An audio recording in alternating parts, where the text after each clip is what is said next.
ईद उल फित्र अर्थातच रमजान ईद देशभरात 31 मार्च रोजी मोठ्या उत्साहात साजरी करण्यात आली।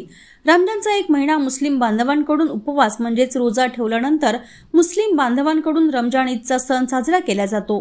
या श्रेणीत गडचांदुरातही मोठ्या उत्साहात मुस्लिम बांधवांनी ईद साजरी केली। ईदची विशेष नमाज पठण करण्यासाठी लखमापूर रोडवरील ईदगाहमध्ये मुस्लिम बांधव एकत्रित जमले होते। मौलाना हसनैन रजा यांच्या नेतृत्वात नमाज पठण करण्यात आले।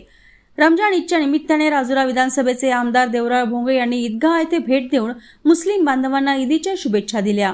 मुस्लिम बांधवांच्या वतीने आमदार भोंगे यांचा आणि ईदगाहच्या सौंदर्यीकरणासाठी विशेष प्रयत्न करणारे नगरसेवक अरविंद डोहे तसेच कायदा सुव्यवस्थेच्या बाबतीत उत्तम कामगिरी करणारे ठाणेदार शिवाजी कदम यांचा शालू पुष्पगुच्छ देऊन सत्कार करण्यात आला।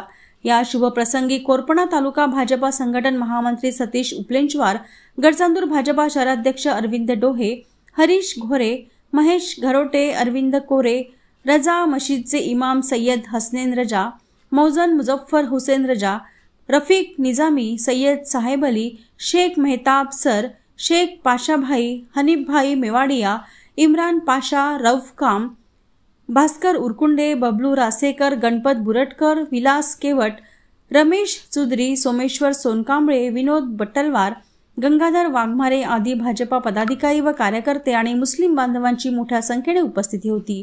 पोलीस बंदोबस्त चोख ठेवण्यात आला होता।